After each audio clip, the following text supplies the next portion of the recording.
Hey everyone, welcome back. Hope you're having a fantastic day. It seems a little bit wild to think that we're already moving on from the first Optic Major, but here we are. I believe last year the schedule was you would play through, you would have a major tournament, and then you would have a week off before starting the qualifier matches for the second major, but it was a little bit backwards this year. They played the online qualifiers, they had a week off, and then they went into the major. So major is over. We are now heading into Major number 2, so the first week of online qualifiers. In this video, we're going to go through, we're going to predict Friday through Sunday. As always, down in the comments, let me know if you agree, disagree. I like to interact with you guys and see what you guys have to write. So without further ado, let's go ahead and let's get into our matchups for Friday. So first one here, NYSL versus the London Royal Ravens. If Gizmo wasn't going to be out, I would say that this would be a hot 3-0. But even so, I think maybe the only game mode that New York is able to take here might be the S&D, even though they're really not great at S&D. But the respawns, I just don't see how they hang with London. So just out of, common courtesy, because I think that they're probably going to win the search, I'll say 3-1 here for the London Royal Ravens. Moving on to second matchup, we have Boston Breach versus the Seattle Surge, and this one I'm a little bit more interested in. So when it comes to the Seattle Surge, after the first couple weeks, you had the Kickoff Classic, their first 2 online qualifier matches. It seemed as though Seattle was going to be the surprise team this year, and then they went on a losing streak, and they didn't show up in the major, so I'm not quite sure what to think of Seattle right now. Sib and Pred started the year looking like they were MVP candidates, and then as of late, they have fallen off. When it comes to the Boston Breach, they're a team that's been at least a little bit more consistent as the year went along. They did end up getting knocked out of the last major by the Toronto Ultra. It did go to map 5, but before that, they've had some wins against teams like Paris and Florida. So I just feel right now a little bit more comfortable with Boston, although I don't think they're that much better than Seattle. If this goes map 5, this one could be a toss-up for me just because Seattle has the ice and S&D. But either way, I'm going to go 3-2 here, Boston, even though if it does go map 5, like I said, I could see Seattle winning that. And then another big matchup here is the Florida Mutineers versus the Los Angeles Guerrillas, because this is 2 teams that, again, I'm not quite sure what to think of these 2 squads yet. For Florida, I thought they would just pair up another SMG alongside Vivid, and they would be set, keeping Skies and Awakening, but that's not the route that they took going into this year, and I think that's starting to hurt them a little bit, even though they have seen some success. LAG is one of those teams where you figured right now would be the point in time where they're playing their best Call of Duty because they are full of vets, and it's just not happening. So for me personally, I like Florida in this one. I'm going to go ahead and I'm going to go 3-2 Florida. I think that LAG can keep it dicey, but ultimately if it goes to that map 5 S&D, I'm going to go Florida 3-2. That does it for our Friday matchups.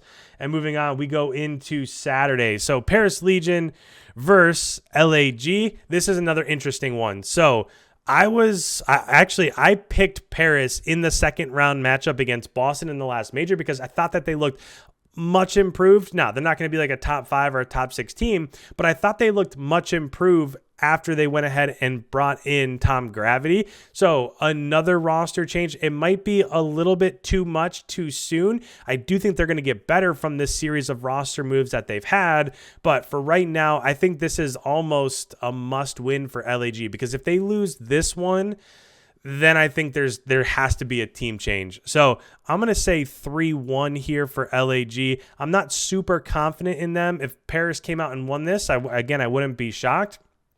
But for me, this is a must win for LAG. Next matchup, this is a banger of a matchup. London Royal Ravens versus LA Thieves. I really wish that Gizmo was playing in this because I think these are 2 of the top 4 teams in the CDL right now. So I think this would be an incredible matchup. Of course, they have similar strengths. So London really good at respawns.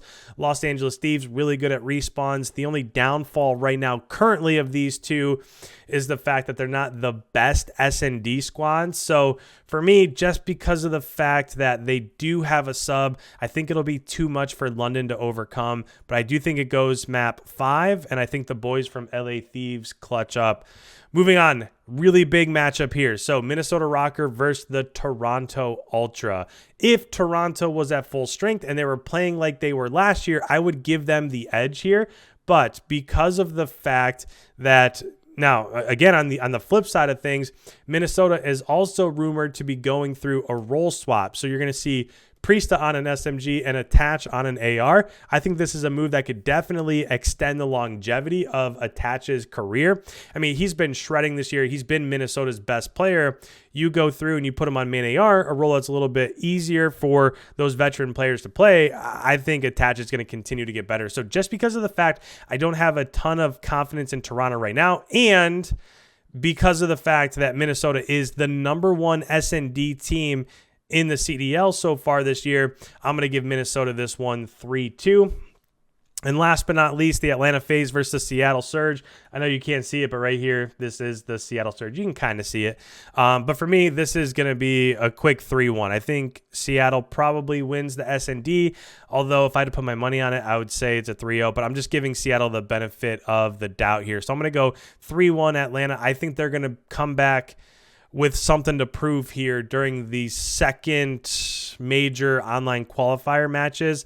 So I just think that outside of Optic, they're going to run through pretty much everybody that they play. So 3-1 here for the Atlanta FaZe. And then moving on to the Sunday matchups, we have Minnesota Rocker versus Paris Legion.